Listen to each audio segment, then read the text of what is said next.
சூரா யூனூஸ். அளவற்ற அருளாளனும் நிகரற்ற அன்புடையவனுமாகிய அல்லாஹுவின் திருப்பெயரால் துவங்குகின்றேன். அலிஃப் லாம் ரா. இவை ஞானம் நிறைந்த வேதத்தின் வசனங்களாகும். மனிதர்களை அச்சமூட்டி எச்சரிப்பதற்காகவும் ஈமான் கொண்டவர்களுக்கு அவர்களுடைய இறைவனிடம் நிச்சயமாக பெரும் பதவி கிடைக்கும் என்று நன்மாராயம் கூறுவதற்காகவும் அவர்களில் இருந்தே நாம் ஒரு மனிதருக்கு வஹி அருள்கிறோம் என்பதில் மக்களுக்கு ஆச்சரியம் ஏற்பட்டு விட்டதா? காபிர்களோ நிச்சயமாக இவர் பகிரங்கமான சூனியக்காரரே என்று கூறுகின்றனர். நிச்சயமாக உங்கள் இறைவன் அல்லாஹ்வே. அவன் வானங்களையும் பூமியையும் 6 நாட்களில் படைத்தான். பின்னர் தன் ஆட்சியை அர்ஷின் மீது நிலைநாட்டினான். இவை சம்பந்தப்பட்ட அனைத்து காரியங்களையும் அவனே ஒழுங்குபடுத்துகின்றான். அவனுடைய அனுமதி கிடைத்த பின்னரே அன்றி அவனிடம் பரிந்து பேசுபவர் எவரும் இல்லை. இத்தகைய மாட்சிமை மிக்க அல்லாஹ்வே உங்களை படைத்து பரிபக்குவப்படுத்துபவன். ஆகவே அவனையே வணங்குங்கள். நல்லுணர்ச்சி பெற இவை பற்றி நீங்கள் சிந்திக்க வேண்டாமா? நீங்கள் அனைவரும் அவனிடமே மீண்டும் செல்ல வேண்டியிருக்கிறது. அல்லாஹுவின் வாக்குறுதி மெய்யானது. நிச்சயமாக அவன்தான் முதல் முறையாக படைத்தவன், மறுமுறை உயிர்ப்பிப்பவனும் அவனே. அவர்களில் ஈமான் கொண்டு நற்கர்மங்கள் செய்பவர்களுக்கு நியாயமான கூலியை வழங்குவான். இதை நிராகரிப்பவர்களுக்கு கொதிக்கும் நீர் குடிப்பதற்காக கொடுக்கப்படும். இன்னும் அவர்கள் நிராகரித்ததன் காரணமாக அவர்களுக்கு நோவினை தரும் கொடிய வேதனையும் உண்டு. அவன்தான் சூரியனை சுடர்விடும் பிரகாசமாகவும் சந்திரனை ஒளி உள்ளதாகவும் ஆக்கினான். ஆண்டுகளின் எண்ணிக்கையையும் காலக்கணக்கையும் நீங்கள் அறிந்து கொள்ளும் பொருட்டு சந்திரனாகிய அதற்கு மாறி மாறி வரும் பட்சங்களையும் உண்டாக்கினான். அல்லாஹ் உண்மையாகத்தக்க காரணம் கொண்டே அல்லாது இவற்றை படைக்கவில்லை. அவன் இவ்வாறு அறிவுள்ள மக்களுக்கு தன் அத்தாட்சிகளை விவரிக்கின்றான். நிச்சயமாக இரவும் பகலும் ஒன்றன் பின் ஒன்றாக மாறி வருவதிலும் வானங்களிலும் பூமியிலும் அல்லாஹ் படைத்துள்ள அனைத்திலும் பயபக்தி உள்ள மக்களுக்கு நிரம்ப அத்தாட்சிகள் இருக்கின்றன. நிச்சயமாக எவர்கள் நம்மை சந்திப்பதை சிறிதும் நம்பாது இவ்வுலக வாழ்க்கையை மிகவும் விரும்பி அதில் திருப்தி அடைந்து கொண்டும் இன்னும் எவர்கள் நம் வசனங்களை புறக்கணித்துக் கொண்டும் இருக்கிறார்களோ அவர்களுக்கு அவர்கள் சம்பாதித்த தீமைகளின் காரணமாக தங்கும் இடம் நரக நெருப்பே ஆகும். நிச்சயமாக எவர்கள் ஈமான் கொண்டு நற்கர்மங்கள் செய்கிறார்களோ அவர்களை அவர்களுடைய நம்பிக்கையின் காரணமாக அவர்களுடைய இறைவன் ஆறுகள் ஓடிக்கொண்டிருக்கும் இன்பமயமான சுவனபதிகளுக்கு உரிய வழிகளில் செலுத்துவான். அதில் அவர்கள் எங்கள் நாயனே நீ மகா பரிசுத்தமானவன் என்று கூறுவார்கள். அதில் தம் தோழர்களை சந்திக்கும் போது சலாமுன் சாந்தி என்று முகமன் கூறுவதாக இருக்கும். எல்லா புகழும் அகிலங்கள் அனைத்துக்கும் இறைவனாகிய அல்லாஹுவுக்கே என்பது அவர்களது பிரார்த்தனையின் முடிவாகவும் இருக்கும். நன்மையை அடைய மக்கள் அவசரப்படுவது போன்று அல்லாஹுவும் குற்றவாளிகளுக்குரிய தண்டனையாக தீங்கிழைக்க அவசரப்பட்டால் இதற்குள் நிச்சயமாக அவர்களுடைய காலம் அவர்களுக்கு முடிவு பெற்றே இருக்கும். எனினும் நம் சந்திப்பை சிறிதும் நம்பாதவர்களையும் அவர்களுடைய வழிகேட்டிலேயே தட்டழிந்து அலையுமாறு சிறிது காலம் இம்மையில் நாம் விட்டு வைக்கிறோம். மனிதனை ஏதேனும் ஒரு துன்பம் தீண்டுமானால் அவன் ஒரு சாய்ந்து படுத்துக் கொண்டோ அல்லது உட்கார்ந்து கொண்டோ அல்லது நின்ற நிலையிலோ அதை நீக்குமாறு நம்மிடமே பிரார்த்திக்கின்றான். ஆனால் நாம் அவனை விட்டும் அவனுடைய துன்பத்தை நீக்கிவிடுவோமேயானால் அவன் தனக்கு ஏற்பட்ட துன்பத்தை நீக்குவதற்கு அவன் நம்மை அழைக்காதது போலவே அலட்சியமாக சென்று விடுகிறான். வரம்பு மீறுபவர்களுக்கு அவர்களுடைய செயல்கள் இவ்வாறு அழகாக்கப்பட்டு விடுகின்றன. மனிதர்களே, உங்களுக்கு முன்னிருந்த எத்தனையோ தலைமுறையினர்களை அவர்கள் அநியாயம் செய்தபோது நிச்சயமாக நாம் அழித்திருக்கின்றோம்.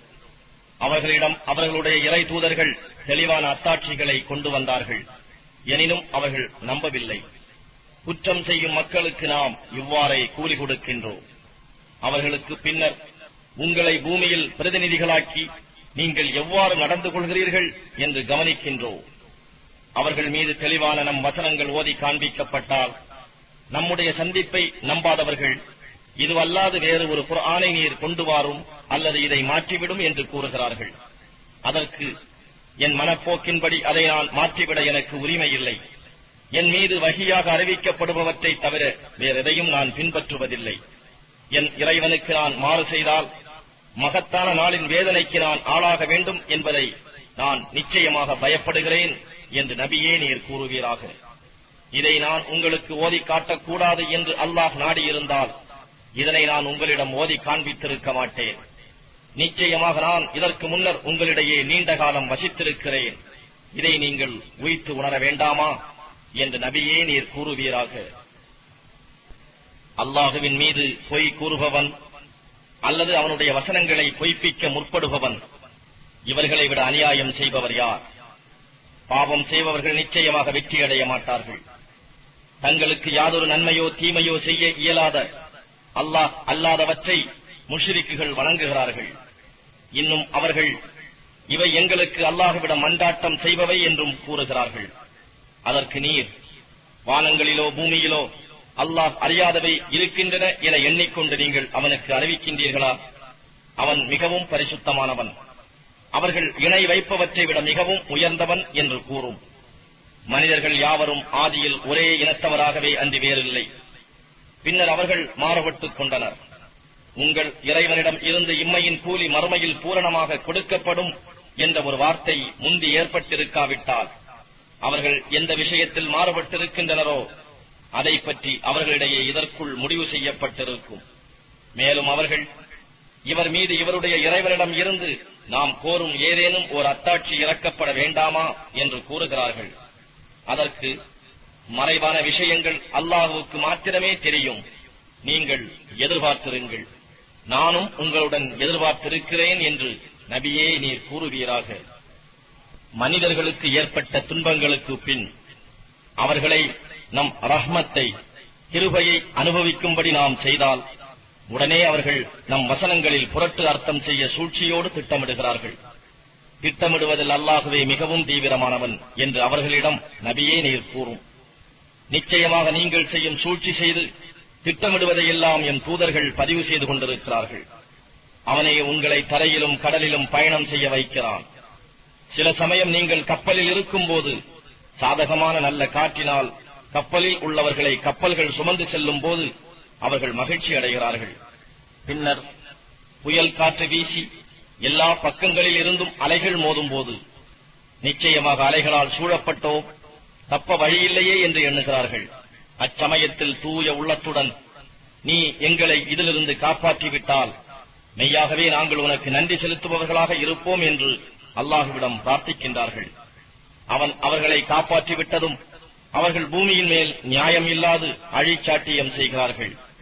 மனிதர்களே, உங்கள் அழிச்சாட்டியங்களெல்லாம் உங்களுக்கே கேடாக முடியும். உலக வாழ்க்கையில் சிறிது சுகம் அனுபவித்துக் கொண்டிருக்கிறீர்கள். இதன் பின்னர் நம்மிடமே நீங்கள் திரும்ப வரவேண்டியது இருக்கிறது. அப்போது உங்களுக்கு நீங்கள் செய்து கொண்டிருந்ததை நாம் அறிவிப்போம். இவ்வுலக வாழ்க்கைக்கு உதாரணம் நாம் வானத்திலிருந்து இறக்கி வைக்கும் மழை நீரை போன்றது. அது பூமியில் கலந்து அதனை கொண்டு மனிதர்களும் கால்நடை பிராணிகளும் உண்ணுகின்ற பூமியில் செழித்து வளரும் பயிர்களினால் பூமி தன் அலங்காரத்தை பெற்றுக் கொண்ட போது அதன் சொந்தக்காரர்கள் கதிரை அறுவடை செய்து கொள்ளக்கூடிய எஜமானர்கள் என்று தங்களை எண்ணிக்கொண்டிருந்தனர். அச்சமயம் இரவிலோ பகலிலோ அதற்கு நம் கட்டளை வந்து அதை நாம் அழித்து விட்டோம். அது முந்திய நாள் அவ்விடத்தில் இல்லாதது போன்று அறுக்கப்பட்டதாக அதை ஆக்கிவிட்டோம். இவ்வாறே நாம் சிந்தனை செய்யும் மக்களுக்கு நம் அத்தாட்சிகளை விவரிக்கின்றோம். மேலும் அல்லாஹ் உங்களை தாருஸ்ஸலாம் எனும் சாந்தியும் சமாதானமும் உள்ள இல்லத்துக்கு அழைக்கின்றான். அவன் தான் நாடியவரை நேர்வழியில் செலுத்துகிறான். நன்மை புரிந்தோருக்கு உரிய கூலி நன்மையும் மேலும் அதைவிட அதிகமும் கிடைக்கும். அவர்களின் முகங்களை இருளோ இழிவோ சூழ்ந்து இருக்காது. அவர்கள் தாம் சுவனபதிக்கு உரியவர்கள், அதிலேயே அவர்கள் என்றென்றும் தங்கியிருப்பார்கள்.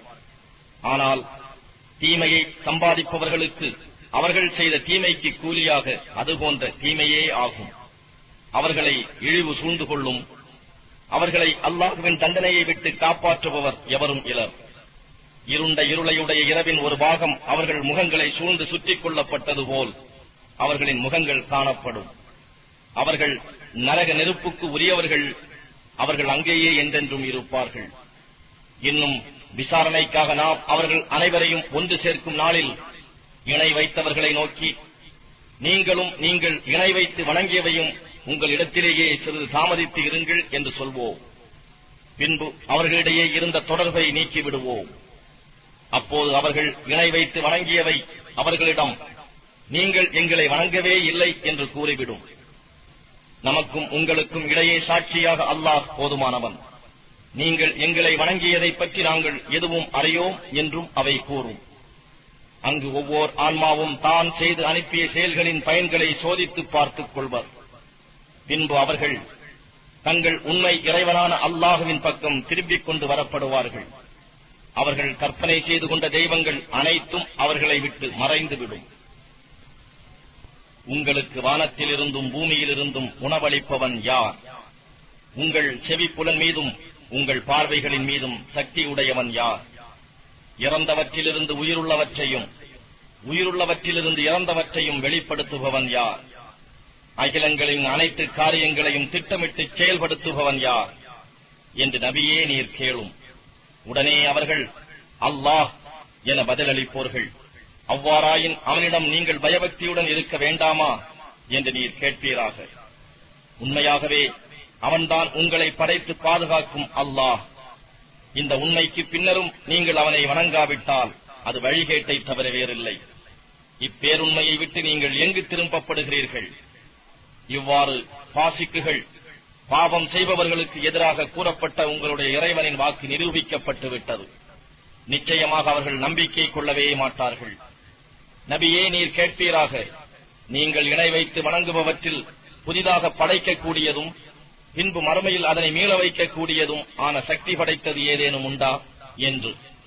மேலும் நீர் கூறும், படைப்புகளை முதலாவதாக உற்பத்தி செய்பவனும் மறித்த பின்னர் அவற்றை மீள வைப்பவனும் அல்லாஹ்தான். அப்படி இருக்க சத்தியத்தை விட்டு நீங்கள் எங்கு திருப்பப்படுகிறீர்கள்? உங்கள் இணை வைப்பவற்றுள் உங்களை உண்மையின் பக்கம் வழிகாட்டி செலுத்தக்கூடியவை யாதேனும் உண்டா என்று அவர்களை கேளும்.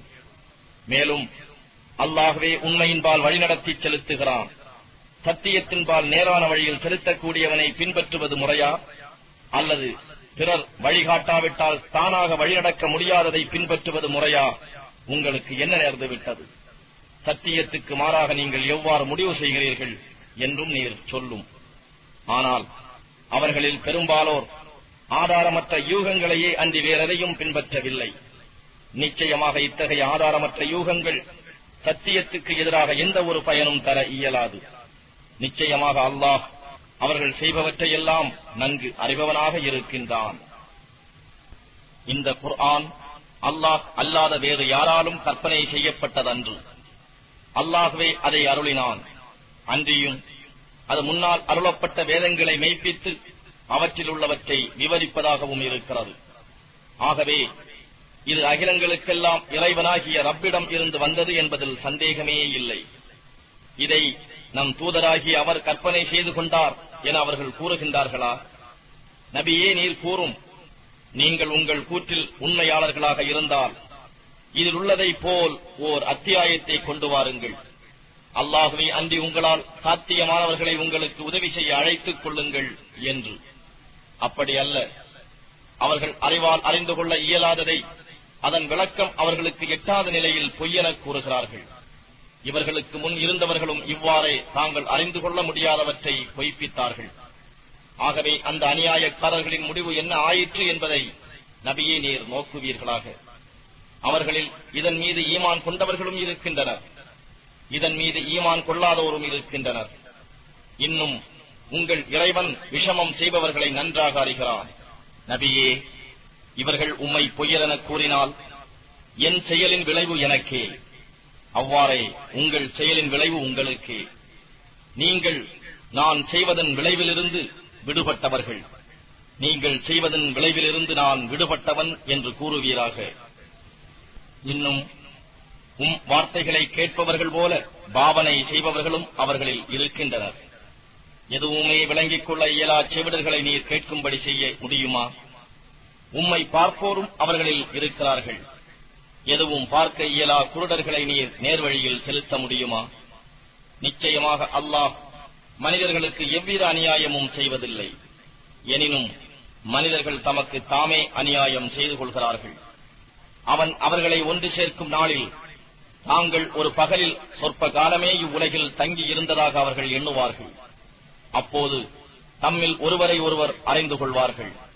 அல்லாஹுவின் சந்திப்பை பொய்யென கூறியோரும் நேர்வழியில் செலுத்தப்படாதோரும் அவ்வேளை நிச்சயமாக நஷ்டம் அடைந்தவர்களாகவே இருப்பார்கள். வாழ்நாளிலேயே நாம் அவர்களுக்கு வாக்களித்த வேதனைகளில் ஒரு பகுதி சம்பவிப்பதை நாம் உமக்கு காண்பித்தாலும் அல்லது அதற்கு முன்னமேயே நாம் ஆத்மாவை கைப்பற்றிக் கொண்டாலும் எப்படி இருப்பினும் அவர்கள் நம்மிடமே திரும்பி வரவேண்டியுள்ளது. இறுதியில் அவர்கள் செய்வதற்கெல்லாம் அல்லாஹ்வே சாட்சியாக இருக்கின்றான். ஒவ்வொரு சமூகத்தாருக்கும் நாம் அனுப்பிய இறைதூதர் உண்டு. அவர்களுடைய தூதர் அவர்களிடம் வரும்போது அவர்களுக்கு இடையில் நியாயத்துடனேயே தீர்ப்பளிக்கப்படும். அவர்கள் ஒரு சிறிதும் அநியாயம் செய்யப்பட மாட்டார்கள். நீங்கள் உண்மையாளராக இருந்தால் அச்சமூட்டப்படும் வேதனை பற்றிய வாக்குறுதி எப்போது அமலுக்கு வரும் என்று அவர்கள் கேட்கிறார்கள். நபியே, நீர் கூறும், அல்லாஹ் நாடியதைத் தவிர எனக்கு எவ்வித தீமையோ நன்மையோ எனக்கே செய்து கொள்ள நான் எவ்வித அதிகாரமும் பெற்றிருக்கவில்லை. ஒவ்வொரு சமூகத்தினருக்கும் ஒரு குறிப்பிட்ட கால தவணை உண்டு. அவர்களது தவணை வந்துவிட்டால் ஒரு நாழிகை பிந்தவும் மாட்டார்கள், முந்தவும் மாட்டார்கள். நபியே, நீர் கூறுவீராக, அவனுடைய வேதனை உங்களுக்கு இரவிலோ பகலிலோ வந்துவிடுமானால் அதை தடுத்து நிறுத்திவிட முடியுமா என்பதை கவனித்தீர்களா? குற்றவாளிகள் அந்த வேதனைக்காக ஏன் அவசரப்படுகிறார்கள்? அது வந்ததன் பின்னரா அதை நீங்கள் நம்புவீர்கள்? அவ்வேதனை வந்ததும் இதோ நீங்கள் எது வர வேண்டும் என்று அவசரப்பட்டுக் கொண்டிருந்தீர்களோ அது வந்துவிட்டது என்றுதான் கூறப்படும். அன்றியும் அந்த அநியாயக்காரர்களை நோக்கி என்றென்றும் நிலைத்திருக்கக்கூடிய இவ்வேதனையை சுவைத்துக் கொண்டிருங்கள், நீங்கள் சம்பாதித்த தீவினையின் பிரதிபலனே இது என்று கூறப்படும். மேலும் அது உண்மைதானா என்று நபியே அவர்கள் உம்மிடம் வினவுகிறார்கள். ஆம், என் இறைவன் மீது சத்தியமாய் நிச்சயமாக அதுவே உண்மை, அதை நீங்கள் தடுத்துவிட முடியாது என்று கூறுவீராக. அந்நாளின் வேதனையை காணும் போது அநியாயம் செய்த ஒவ்வொரு ஆத்மாவும் அதனிடம் உலகத்தில் உள்ள பொருட்கள் எல்லாமே இருந்தாலும் அவை அனைத்துமே தனக்கு பரிகாரமாக கொடுத்துவிட நாடும். தம் கை சேதத்தையும் கழிவிறக்கத்தையும் வெளிப்படுத்தும். ஆனால் அந்நாளில் அவையிடையே நியாயமாகவே தீர்ப்பளிக்கப்படும். ஒரு சிறிதும் அவற்றுக்கு அநியாயம் செய்யப்பட மாட்டாது. வானங்களிலும் பூமியிலும் இருப்பவை அனைத்தும் அல்லாஹுவுக்கே சொந்தமானவை என்பதை திடமாக அறிந்து கொள்ளுங்கள். அல்லாஹுவின் வாக்குறுதியும் நிச்சயமாகவே உண்மையானது என்பதையும் அறிந்து கொள்ளுங்கள். எனினும் அவர்களில் பெரும்பாலோர் இதை அறிந்து கொள்வதில்லை. அவனே உயிர் கொடுக்கின்றான், இன்னும் அவனே மரிக்கச் செய்கின்றான். பின்னர் அவனிடமே மறுமையில் திரும்பிக் கொண்டு செல்லப்படுவீர்கள். மனிதர்களே, உங்கள் இறைவனிடமிருந்து உங்களுக்கு நிச்சயமாக ஒரு நல்லுபதேசம் வந்துள்ளது. உங்கள் இதயங்களில் உள்ள நோய்களுக்கு அருமருந்தும் வந்திருக்கிறது. மேலும் அது மோமீன்களுக்கு நேர் வழிகாட்டியாகவும் நல்லருளாகவும் உள்ளது. அல்லாஹுவின் அருட்கொடையிலும் அவனுடைய பெரும் கிருபையினாலுமே இது வந்துள்ளது. எனவே இதில் அவர்கள் மகிழ்ச்சி அடையட்டும். அவர்கள் திரட்டி வைத்திருக்கும் செல்வங்களை விட இது மிக்க மேலானது என்று நபியே நீர் கூறும். அன்றியும் நபியே நீர் கூறும், அல்லாஹ் உங்களுக்கு இறக்கி வைத்த ஆகாரங்களை நீங்கள் கவனித்தீர்களா? அவற்றில் சிலவற்றை ஹராமாகவும் சிலவற்றை ஹலாலாகவும் நீங்களே ஆக்கிக் கொள்கிறீர்கள்.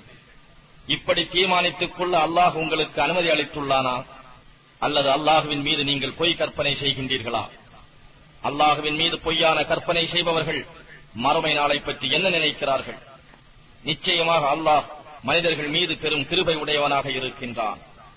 எனினும் அவர்களில் பெரும்பாலோர் நன்றி செலுத்துவதில்லை. நீங்கள் எந்த நிலைமையில் இருந்தாலும், குர்ஆனிலிருந்து நீங்கள் எதை ஓதினாலும், நீங்கள் எந்த காரியத்தை செய்தாலும், நீங்கள் அதில் ஈடுபட்டிருக்கும் போது நாம் கவனிக்காமல் இருப்பதில்லை. பூமியிலோ வானத்திலோ உள்ளவற்றில் ஓர் அணு அளவும் நபியே இறைவனுக்கு தெரியாமல் மறைந்து விடுவதில்லை. இதைவிட சிறியதாயினும் அல்லது பெரியதாயினும் விளக்கமான அவன் புத்தகத்தில் பதிவு செய்யப்படாமல் இல்லை. மூமீன்களே, அறிந்து கொள்ளுங்கள், நிச்சயமாக அல்லாஹுவின் நேயர்களுக்கு எவ்வித அச்சமும் இல்லை. அவர்கள் துக்கப்படவும் மாட்டார்கள். அவர்கள் ஈமான் கொண்டு அல்லாஹுவிடம் பயபக்தியுடன் நடந்து கொள்வார்கள். அவர்களுக்கு இவ்வுலக வாழ்க்கையிலும் மறுமையிலும் நன்மாராயம் உண்டு. அல்லாஹுவின் வாக்குறுதிகளில் எவ்வித மாற்றமும் இல்லை. இதுவே மகத்தான பெரும் பாக்கியமாகும். நபியே, அவர்களுடைய விரோதமான பேச்சு உம்மை சஞ்சலப்படுத்த வேண்டாம். ஏனெனில் அனைத்து வல்லமையும் கண்ணியமும் அல்லாஹுவுக்கே உரியது. அவனே யாவற்றையும் செவியுறுபவனாகவும் நன்கு அறிபவனாகவும் இருக்கின்றான். அறிந்து கொள்ளுங்கள், வானங்களில் இருப்பவையும் பூமியில் இருப்பவையும் அனைத்தும் அல்லாஹுவுக்கே உரியன. அல்லாஹ் அல்லாது வேறு அவர்கள் இணை வைக்கும் தெய்வங்களில் எதனை பின்பற்றுகிறார்கள்? அவர்கள் பின்பற்றுவது வெறும் யூகமே அன்றி வேறொன்றும் இல்லை. இன்னும் அவர்கள் வெறும் கற்பனை செய்பவர்களே. நீங்கள் அதில் சுகம் பெறுவதற்காக இரவையும் பார்வையுள்ளதாக பகலையும் உங்களுக்காக அவனே உண்டாக்கினான். நிச்சயமாக இதில் அவன் வசனங்களை செவிசாய்த்து கவனமாக கேட்கும் மக்களுக்கு நிரம்ப அத்தாட்சிகள் இருக்கின்றன. அல்லாஹ் தனக்கு ஒரு சந்ததியை ஏற்படுத்திக் கொண்டான் என்று அவர்கள் சொல்கிறார்கள். அவர்களின் இக்கற்பனையை விட்டும் அல்லாஹ் மிக தூய்மையானவன். அவன் எவ்வித தேவையும் இல்லாதவன். வானங்களில் உள்ளவையும் பூமியில் உள்ளவையும் யாவும் அவனுக்கே உரியன. எனவே அவன் சந்ததி ஏற்படுத்திக் கொண்டான் என்பதற்கு உங்களிடம் எந்த ஆதாரமும் இல்லை. நீங்கள் அறியாததை அல்லாஹுவின் மீது இவ்வாறு பொய்யாக கூறுகிறீர்களா? அல்லாஹுவின் மீது இவ்வாறு பொய்யை இட்டு கட்டுபவர்கள் நிச்சயமாக வெற்றி பெற மாட்டார்கள் என்று நபியே கூறிவிடும். உலகத்தில் அவர்கள் அனுபவிப்பது சிறு சுகமேயாகும். பின்னர் அவர்கள் நம்மிடமே மீண்டு வர வேண்டியிருக்கிறது. அப்பொழுது அவர்கள் நிராகரித்துக் கொண்டிருந்ததன் காரணமாக நாம் அவர்களை கடுமையான வேதனையை சுவைக்கச் செய்வோம். மேலும் நபியே, நீர் அவர்களுக்கு நூகுவின் சரித்திரத்தை ஓதி காண்பிப்பீராக. அவர் தம் சமூகத்தாரை நோக்கி, என் சமூகத்தாரே, நான் உங்களிடையே இருப்பதும் நான் உங்களுக்கு அல்லாஹுவின் அத்தாட்சிகளை நினைவூட்டுவதும் உங்களுக்கு பளுவாக இருக்குமானால் நான் அல்லாஹுவின் மீதே முழு நம்பிக்கை வைத்துள்ளேன். உங்கள் முயற்சியில் ஏதேனும் குறைவு செய்து விட்டதாக பின்னர் உங்களுக்கு ஐயம் ஏற்படாதவாறு நீங்கள் இணை வைப்பவற்றையும் ஒன்று சேர்த்துக் கொண்டு நீங்கள் யாவரும் சேர்ந்து உங்கள் காரியத்தை முடிவு செய்யுங்கள். பின்னர் எனக்கு எதிராக நீங்கள் திட்டமிடுவதை என்னில் நிறைவேற்றுங்கள். இதில் நீங்கள் தாமதம் செய்ய வேண்டாம். ஆனால் நீங்கள் என் உபதேசத்தை புறக்கணித்து விட்டால் எனக்கு எவ்வித இழப்பும் இல்லை. ஏனெனில் இதற்காக நான் உங்களிடம் யாதொரு கூலியும் கேட்கவில்லை. எனக்கு உரிய கூலி அல்லாஹுவிடமே அன்றி வேறு எவரிடத்தும் இல்லை. நான் அவனுக்கு முற்றிலும் வழிபட்ட முஸ்லிம்களில் ஒருவனாக இருக்குமாறே நான் ஏவப்பட்டுள்ளேன் என்று கூறினார். அப்பொழுதும் அவர்கள் அவரை பொய்யரெனவே கூறினார்கள். ஆகவே நாம் அவரையும் அவருடன் இருந்தவர்களையும் கப்பலில் ஏற்றி காப்பாற்றினோம். மேலும் அவர்களை பூமிக்கு அதிபதிகளாகவும் ஆக்கினோம். நம்முடைய அத்தாட்சிகளை பொய்யென கூறியவர்களை மூழ்கடித்தோம். அச்சமூட்டி எச்சரிக்கை செய்யப்பட்ட அவர்களின் முடிவு என்ன ஆயிற்று என்பதை நபியே நீர் கவனிப்பீராக. அவருக்கு பின் அவரவர் சமூகத்தினருக்கு தூதர்களை அனுப்பி வைத்தோம். அவர்களும் தெளிவான அத்தாட்சிகளை அச்சமூகத்தவர்களிடம் கொண்டு வந்தார்கள். எனினும் முன்னர் இருந்தவர்கள் எந்த உண்மையை பொய்யென கூறிக்கொண்டிருந்தார்களோ அந்த உண்மையை இவர்களும் நம்பவில்லை. வரம்பு மீறும் இத்தகையவர்களின் நெஞ்சங்கள் மீது இவ்வாறே நாம் முத்திரையிடுகிறோம். இதன் பின்னர் மூசாவையும் ஹாரூனையும் ஃபிர்அவுனிடமும் அவன் தலைவர்களிடமும் நம்முடைய அத்தாட்சிகளுடன் அனுப்பினோம். ஆனால் இவர்களும் ஆணவம் கொண்டு குற்றவாளிகளான மக்களாகவே ஆனார்கள். நம்மிடம் இருந்து அவர்களுக்கு சத்திய வேதம் வந்தபோது நிச்சயமாக இது தெளிவான சூனியமே ஆகும் என்று கூறினார்கள். அதற்கு மூசா, உங்களிடம் சத்தியமே வந்தபோது அதை பற்றியா நீங்கள் இவ்வாறு கூறுகிறீர்கள்? இதுவா சூனியம்? சூனியக்காரர்கள் வெற்றி பெறவே மாட்டார்கள் என்று கூறினார். அதற்கு அவர்கள், எங்கள் மூதாதையர் எதை செய்ய நாங்கள் கண்டோமோ அதிலிருந்து எங்களை திருப்பிவிடவும் இந்த பூமியில் உங்கள் இருவருக்கும் பெருமையை உண்டாக்கிக் கொள்வதற்குமா நீங்கள் எங்களிடம் வந்தீர்கள்? ஆனால் நாங்கள் உங்கள் இருவர் மீதும் நம்பிக்கை கொள்பவர்கள் அல்லர் என்று கூறினார்கள். ஃபிரௌன் தன் கூட்டத்தாரிடம், தேர்ச்சி பெற்ற சூனியக்காரர்கள் ஒவ்வொருவரையும் என்னிடம் கொண்டு வாருங்கள் என கூறினார். அதன்படி சூனியக்காரர்கள் வந்ததும், நீங்கள் சூனியம் செய்ய எறிய விரும்புவதை எறியுங்கள் என்று மூசா அவர்களிடம் கூறினார். அவர்கள் எறியக்கூடிய கைத்தடிகளை எறிந்தபோது மூசா, நீங்கள் கொண்டு வந்தவை அனைத்தும் சூனியமே. நிச்சயமாக அல்லாஹ் விரைவிலேயே இவற்றை அழித்து விடுவான். அல்லாஹ் பசாது செய்யும் விஷமிகளின் செயலை நிச்சயமாக சீர்படச் செய்ய மாட்டான் என்று கூறினார். இன்னும் குற்றவாளிகள் வெறுத்த போதிலும் நிச்சயமாக அல்லாஹ் தன் வாக்குகளை கொண்டு சத்தியத்தை நிலைநாட்டியே தீருவான் என்றும் கூறினார். ஃபிரௌனும் அவனுடைய பிரமுகர்களும் தங்களை துன்புறுத்துவார்களே என்ற பயத்தின் காரணமாக மூசாவின் மீது அவருடைய சமூகத்தாரின் சந்ததியினர் சிலரை தவிர வேறு ஈமான் கொள்ளவில்லை. ஏனெனில் ஃபிரௌன் அந்த பூமியில் வலிமை மிக்கவனாக இருந்தான், வரம்பு மீறி கொடுமை செய்பவனாகவும் இருந்தான். மூசா தம் சமூகத்தவரிடம், என் சமூகத்தாரே, நீங்கள் அல்லாஹ்வின் மீது ஈமான் கொள்பவர்களாக இருந்து நீங்கள் மெய்யாகவே அவனை முற்றிலும் வழிபடுபவர்களாக முஸ்லிம்களாக இருந்தால் அவனையே பூரணமாக நம்பி உங்கள் காரியங்களை ஒப்படைத்து விடுங்கள் என்று கூறினார். அதற்கு அவர்கள், நாங்கள் அல்லாஹ்வையே பூரணமாக நம்பி அவனிடமே எங்கள் காரியங்களை ஒப்படைத்துக் கொண்டோம் என்று கூறி, எங்கள் இறைவனே, அநியாயம் செய்யும் மக்களின் சோதனைக்கு எங்களை ஆளாக்கி விடாதே என்று பிரார்த்தித்தார்கள். எங்கள் இறைவனே, இந்த காபிர்களான மக்களிடம் இருந்து உன் அருளினால் எங்களை நீ காப்பாற்றுவாயாக என்றும் பிரார்த்தித்தார்கள். ஆகவே மூசாவுக்கும் அவருடைய சகோதரருக்கும், நீங்கள் இருவரும் உங்கள் சமுதாயத்தவருக்காக மிஸ்ரில் வீடுகளை அமைத்துக் கொடுங்கள். உங்களுடைய வீடுகளையே பள்ளிகளாக ஆக்கி அவற்றில் தவறாமல் தொழுகையை நிலைநிறுத்துங்கள். மேலும் நம்பிக்கை கொண்டவர்களுக்கு நற்செய்திகளும் கூறுவீர்களாக என்று வஹி அறிவித்தோம். இன்னும் எங்கள் இறைவனே, நிச்சயமாக நீ ஃபிரௌனுக்கும் அவனுடைய பிரமுகர்களுக்கும் அலங்காரத்தையும் இவ்வுலக வாழ்க்கையின் செல்வங்களையும் கொடுத்திருக்கிறாய். எங்கள் இறைவனே, அவற்றை கொண்டு அவர்கள் உன் பாதையை விட்டு மக்களை திருப்பி விடுகிறார்கள். எங்கள் இறைவனே, அவர்களுடைய செயல்களை அழித்து அவர்களுடைய நெஞ்சங்களையும் கடினமாக்கி விடுவாயாக. நோவினை தரும் வேதனையை அவர்கள் பார்க்காத வரையில் அவர்கள் ஈமான் கொள்ள மாட்டார்கள் என்று பிரார்த்தித்தார். இறைவன் கூறினான், உங்கள் இருவரின் பிரார்த்தனை ஏற்றுக்கொள்ளப்பட்டது. எனவே நீங்கள் உறுதியாக இருங்கள். அறியாதவர்களாக இருக்கிறார்களே, அவர்களின் வழியை நீங்கள் இருவரும் ஒருபோதும் பின்பற்றாதீர்கள் என்று. மேலும் இஸ்ராயேலின் சந்ததியினரை நாம் கடலை கடக்க வைத்தோம். அப்போது ஃபிரௌனும் அவனுடைய படைகளும் அளவு கடந்த கொடுமையையும் பகைமையையும் கொண்டு அவர்களை பின்தொடர்ந்தார்கள்.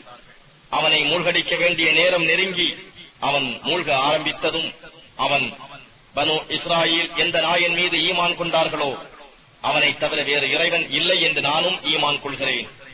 இன்னும் நான் அவனுக்கே முற்றிலும் வழிபடுபவர்களில் முஸ்லிம்களில் ஒருவனாக இருக்கிறேன் என்று கூறினான். இந்த நேரத்தில் தானா நீ நம்புகிறாய்? சற்று முன் வரையில் திடனாக நீ மாறு செய்து கொண்டிருந்தாய். இன்னும் குழப்பம் செய்பவர்களில் ஒருவனாகவும் இருந்தாய். எனினும் உனக்கு பின்னுள்ளவர்களுக்கு ஓர் அத்தாட்சியாக இன்றைய தினம் நாம் உன் உடலை பாதுகாப்போம். நிச்சயமாக மக்களில் பெரும்பாலோர் நம் அத்தாட்சிகளை பற்றி அலட்சியமாக இருக்கின்றார்கள் என்று அவனிடம் கூறப்பெற்றது. நிச்சயமாக நாம் இஸ்ராயேலின் சந்ததியினரை மிக்க சங்கையான இருப்பிடத்தில் இருத்தி நல்ல உணவுகளையும் கொடுத்து வந்தோம். எனினும் உண்மையான ஞானம் அவர்களிடம் வரும் வரையில் அவர் மாறுபாடு செய்யவில்லை. நிச்சயமாக இறைவன் அவர்கள் எது பற்றி மாறுபாடு செய்து கொண்டிருந்தார்களோ அது விஷயத்தில் இறுதி நாளில் அவர்களிடையே தீர்ப்பளிப்பார். நபியே, நாம் உம்மீது இறக்கியுள்ள இவ்வேதத்தில் சந்தேகம் கொள்வீராயின் உமக்கு முன்னர் உள்ள வேதத்தை ஓதுகிறார்களே, அவர்களிடம் கேட்டு பார்ப்பீராக. நிச்சயமாக இறைவனிடம் இருந்து உமக்கு சத்திய வேதம் வந்துள்ளது. எனவே சந்தேகம் கொள்பவர்களில் நீரும் ஒருவராகிவிட வேண்டாம். அன்றியும் அல்லாஹ்வின் வசனங்களை பொய்ப்பிப்போர்களில் ஒருவராக நீரும் ஆகிவிட வேண்டாம். அவ்வாறாயின் நஷ்டமடைவோரில் நீரும் ஒருவராகுவீர். நிச்சயமாக எவர்கள் மீது பாவிகள் என்று இறைவனுடைய வாக்கு மெய்யாகிவிட்டதோ அவர்கள் ஈமான் கொள்ளவே மாட்டார்கள். நோவினை வேதனையை அவர்கள் காணும் வரையில் அவர்களிடம் எல்லா அத்தாட்சிகளும் வந்தாலும் அவர்கள் ஈமான் கொள்ள மாட்டார்கள். தங்களுடைய ஈமான் பயனளிக்குமாறு நம்பிக்கை கொண்டு வேதனையிலிருந்து தப்பித்துக் கொண்ட யூனுஸ் உடைய சமூகத்தாரை போல் மற்றொரு ஊரார் ஏன் இருக்கவில்லை? அவர்கள் யூனுசுடைய சமூகத்தார் ஈமான் கொண்டதும் இம்மையில் இழிவுபடுத்தும் வேதனையை அவர்களை விட்டு நாம் அகற்றினோம். அன்றி சிறிது காலம் சுகம் அனுபவிக்கும்படியும் வைத்தோம். மேலும் இறைவன் நாடியிருந்தால் பூமியில் உள்ள யாவருமே ஈமான் கொண்டிருப்பார்கள். எனவே மனிதர்கள் யாவரும் மூமீன்களாக நம்பிக்கை கொண்டோராக ஆகிவிட வேண்டும் என்று அவர்களை நீர் கட்டாயப்படுத்த முடியுமா? எந்த ஓர் ஆத்மாவும் அல்லாஹுவின் கட்டளையின்றி ஈமான் கொள்ள முடியாது. மேலும் உற்றுணர மாட்டாதவர்கள் மீது அல்லாஹ் குஃப்ர் என்னும் அசுத்தத்தை போடுகிறான். வானங்களிலும் பூமியிலும் இருப்பவற்றை கவனித்து பாருங்கள் என்று நபியே அவர்களிடம் கூறுவீராக.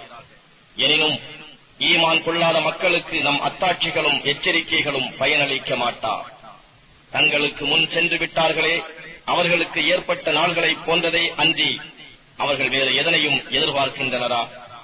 அப்படியானால் அந்த கஷ்ட காலத்தை நீங்களும் எதிர்பார்த்திருங்கள். நிச்சயமாக நானும் உங்களுடன் எதிர்பார்த்துக் கொண்டிருக்கிறேன் என்று நபியே நீர் கூறுவீராக. அவ்வாறு வேதனை வரும் காலத்தில் நம் தூதர்களையும் ஈமான் கொண்டவர்களையும் நாம் இவ்வாறே காப்பாற்றுவோம். ஏனெனில் ஈமான் கொண்டவர்களை காப்பாற்றுவது நமது கடமையாகும். மனிதர்களே, நீங்கள் என் மார்க்கத்தில் சந்தேகம் கொண்ட போதிலும் அல்லாஹ்வே அன்றி நீங்கள் வணங்குபவற்றை நான் வணங்க மாட்டேன். ஆனால் உங்களை மறிக்கச் செய்யும் அல்லாஹ்வையே நான் வணங்குகிறேன். நான் மூமீன்களில் ஒருவனாக இருக்குமாறு ஏவப்பட்டுள்ளேன் என்று நபியே நீர் கூறுவீராக. நேர்மையான மார்க்கத்தின் பாலே முகத்தை நிலைவரச் செய்ய வேண்டும். முஷ்ரிக்குகளில் ஒருவராக நீர் ஆகிவிட வேண்டாம். என்றும் உமக்கு எந்தவித நன்மையையோ தீமையையோ செய்ய இயலாத அல்லாஹ் அல்லாத எதனையும் நீர் பிரார்த்திக்க வேண்டாம். அவ்வாறே செய்வீராயின் நிச்சயமாக நீர் அநியாயக்காரர்களில் ஒருவராகி விடுவீர் என்றும் ஏவப்பட்டிருக்கின்றேன் என்று கூறுவீராக. அல்லாஹ் ஒரு தீமையை உம்மை தீண்டும்படி செய்தால் அதை அவனை தவிர வேறு எவரும் நீக்க முடியாது. அவன் உமக்கு ஒரு நன்மை செய்ய நாடிவிட்டால் அவனது அருளை தடுப்பவர்கள் எவரும் இல்லை. தன் அடியார்களில் அவன் நாடியவருக்கே அதனை அளிக்கின்றான். அவன் மிகவும் மன்னிப்பவனாகவும் மிக்க கருணை உடையவனாகவும் உள்ளான். நபியே நீர் கூறுவீராக, மனிதர்களே, நிச்சயமாக உங்கள் இறைவனிடம் இருந்து உங்களுக்கு சத்திய வேதம் வந்துவிட்டது. எனவே யார் அதை பின்பற்றி நேரான வழியில் செல்கிறாரோ அவர் தன் நன்மைக்காகவே அந்நேர் வழியில் செல்கின்றார். எவர் அதை ஏற்க மறுத்து வழி தவறினாரோ நிச்சயமாக அவர் தமக்கு கேடான வழியிலே செல்கிறார். நான் உங்களை கட்டாயப்படுத்தி உங்கள் காரியங்களை நிர்வகிக்க அதிகாரம் பெற்றவன் அல்லன். நபியே, உங்களுக்கு வஹி மூலம் அறிவிக்கப்பட்டதையே பின்பற்றி நடந்து கொள்வீராக. அல்லாஹ் தீர்ப்பளிக்கும் வரையில் பொறுமையாகவும் உறுதியாகவும் இருப்பீராக. அவனே தீர்ப்பளிப்பவர்களில் மிகவும் மேலானவன்.